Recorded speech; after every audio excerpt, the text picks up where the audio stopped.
Hello, Jackie Roby, Chief Excellence Officer of Inspire Journey Consulting. Today, I'm incredibly grateful to be talking to Dina Farmer. Dina is the owner of Lily and Magnolia Travel and the host of the Special Needs Travel podcast and a mother of two. How many hats can this woman wear? Welcome, Dina. Thank you. Oh, Jackie, thank you for having me. I guess a lot of hats. But don't we all as mothers wear tons of hats? And one of the things, I hope you don't mind me sharing, but I love that you're recording from your car because I think that is so true to form with what life is and the reality that we face. I mean, it's it's true. And if you follow me on social media at all, like 90% of all my content is done right here in this vehicle. Even my podcast and like booking clients' trips are all done. Like I don't live in my car, but I spend a lot of time in it. The place of quiet. Right. The place of quiet. Yes.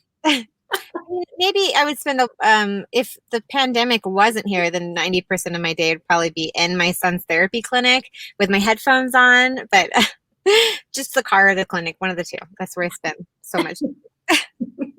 The beauty of working remotely. Yes. Thank goodness for that, because I don't know what I would do if I have to be in a brick and mortar building with all the therapies that I have to take my son to.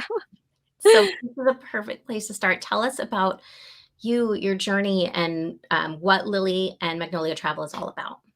Sure. So I am a travel advisor, and I originally started in Disney, and I really loved Disney because it's like a place where you can, be a child while still being physically an adult.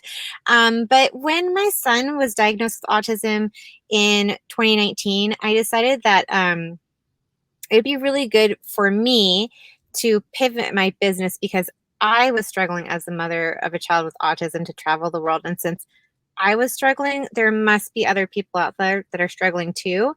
So I decided right then and there, after a trip to Turkey by myself with my two little boys, that was the end of it. Like, absolutely, I would love to help other people, but my focus is helping families, particularly with autism, but other disabilities as well.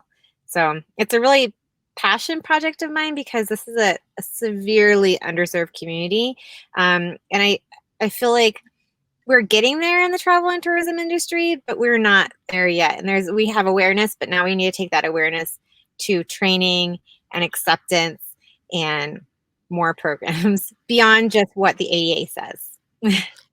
100%. I mean, this is part of having an inclusive world, inclusive travel, inclusive wellness. So I love that you're doing that. And thank you for what you bring to the world. Thank you, Jackie. Thank you. So can you tell us what are some of the key questions that you ask suppliers?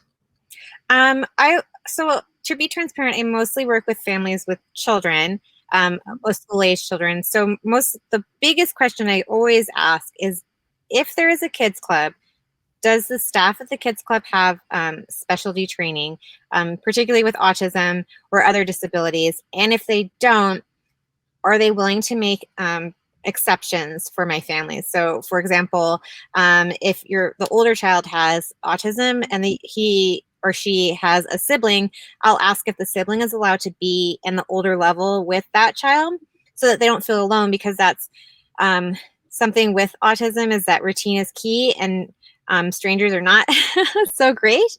So being able to have that sibling with them, regardless of the sibling's age, really helps make a successful vacation. And then I ask if they are willing to make accommodations, such as having like door alarms for children that elope, or having something simple like making sure that there's a lifeguard on hand, because lots of autistic individuals love the water, but they may not necessarily know water safety. So making sure that there is a lifeguard, regardless of cruise or hotel, because that's super important. And I know that there's some cruise lines that don't have lifeguards, and then in that case, I wouldn't recommend that my client cruise with them because of the safety issue in that. And then the last thing is meals. That's my like very last thing, is because I know from my son personally, he's a very, very picky eater. So if the chef cannot make accommodations, so for example, he is a pescatarian, so he won't touch meat with a 5-foot pole. Forget about it. So like there needs to be something that he can eat there, or we can't go. Like I can't let my child go hungry. So there's some like, as long as the chef can accommodate for my family or other families. So those are my top 3 things that I always ask suppliers. Make sure that it can work for my client or myself. And that's so huge. And these are the things that you wouldn't normally think to look for, that you can't find on an internet search, that you could spend hours having to do, which is part of the beauty of working with you, the incredibly experienced and helpful travel advisor. Thank you. I have a love for travel advisors in the first place, and I just think using one helps to decrease your stress. And Right. I imagine as a caregiver, it's just an extra added bonus. Right. And I feel like when you don't have to worry about that, when that barrier of stress is removed from having to worry about like what foods can they eat? Will they have a weighted blanket at the hotel? Do they have safety involved? Is it possible to have private transfers just in case their child is already overstimulated from the airport? Like things like that. Like if you could just take all of that and just wash it away, I feel like that makes it that much easier to get out on the road. And then to have somebody that actually gets it, like what it's like to have a child that is also on the spectrum or has a disability. That makes it, I mean, I'm not saying I'm better than somebody that, gets the training by any means, but I just get it. Like I can sympathize with them and not be like, Absolutely.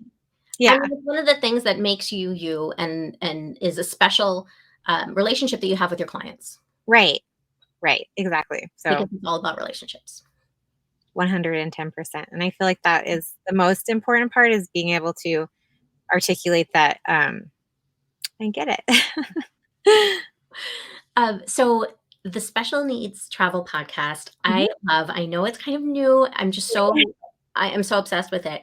Um, in the episodes that you've done so far and the people that you've met and connected with, what are some things that you've learned or that have inspired you? I think the one episode in particular with Al Cole about sickle cell disease, I had like, you learn about it in health class, but I had no idea like the thought process and like how difficult it can be to travel with sickle cell disease. And like I didn't think about I'm learning so much. Like I didn't think about things like how oxygen can be tricky, because if you're flying in the air, like your blood needs oxygen, and when you have sickle cell, that affects your iron. So I didn't know about that, but I've been learning about that. And like the episode about traveling while blind, there was so much with that I didn't know. So I feel like through this journey with the Special Needs Travel podcast, I'm learning a wealth of things that I would have never come across if I had just stayed in the autism arena, which it's such a fortunate, and I don't know how to say this any other way, but it's just such a blessing that all these people have said yes to coming on my podcast and being really raw and honest with me, and just sharing how difficult some of their travel journeys have been. But working with the right travel advisor, or even being the travel advisor themselves, has really helped shape their travels, which I hope that somebody is listening from the travel industry that could be like, oh, these people are asking for these things, so maybe we should start looking at this in the future, Absolutely. Yeah. Because it's not about looking at the majority, right? Right. Because what is the majority anyway? Right. It's true. So, whole other topic, I know. It's true. You're right, Jackie. So tell us, what do you do for self-care? Oh my gosh. I did talk about it a little bit with Cabrina on the podcast, and I get up super duper early in the morning at like 5 o'clock in the morning. And my big self-care is like reading some not so great like guilty pleasure stuff on the internet and drinking a full cup of hot coffee. Like, I feel like if I can just have that one, like, whole cup of hot coffee, my world is made. And it's just like, and it's quiet. There's nobody asking me to do anything. The TV's not on. It's just, and I think that's what it is like, because, my day is filled with appointments and therapies and the 3-year-old and feeding and cooking and cleaning and, working with my clients. It's like there's never a moment in my day where it's very quiet, except for that time at like 5 o'clock in the morning where it's just super quiet. Except sometimes, to be transparent, I live on an Air Force base, and sometimes they fly super early in the morning. But other than that, like there's a plane flying over my house right now. Like, and it's just, I feel like that quiet and that time is like really when I get, to reflect and get back to myself of like who I am, and really giving back to Dina instead of Dina the mom, Dina the travel advisor, Dina the podcast host, and all this other stuff. So it's like, okay, now I can get on with my day, Dina the superwoman needs Yeah. a break. I'm so busy. I love that because you're sitting and you're taking this time with intention, and there's something so beautiful for that to restore your energy. Sorry, there is an airplane. I don't know if can you hear it? I do hear it a little bit, yeah. Okay. I was like, I don't want to. Okay. I mean, honestly, it's perfect timing because you said airplane and it was like, oh, we're here. Yeah, I know. Air Force Base. What are we going to do? Exactly. So, all right. Hearing the planes take off, travel dreaming. Are you doing it? What are you thinking of? Yes, I really, it's not a running joke, but I say it over and over again. I'm 3 years from 40, and I keep saying, like, I want to go to Iceland when I turn 40, but I feel like as soon as this world unlocks, like, I don't know if I want to wait that long and just hop on a plane with my boys and go to Iceland, because it's been, which is funny because I love tropical islands and warm places, but I've always wanted to go and see Iceland. So that's like the top of my list. So like the first place that I can go to when I can leave is, I would love it to be Iceland. I hear that would be epic. Yeah. And it kind of feels like my son's wanderlust too, because he loves volcanoes. And I know there's lots of like volcanoes there in Iceland, or it's, a volcanic island. So like both of us are winning, Right. So, Dina, tell everyone where they can find you.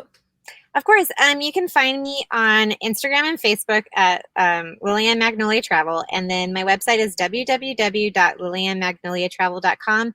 And you can find me on all the major podcasting networks at the Special Needs Travel Podcast.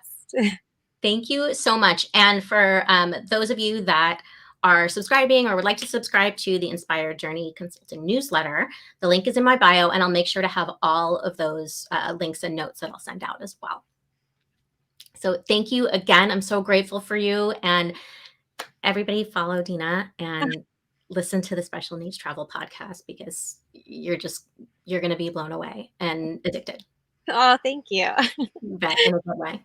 Thank you.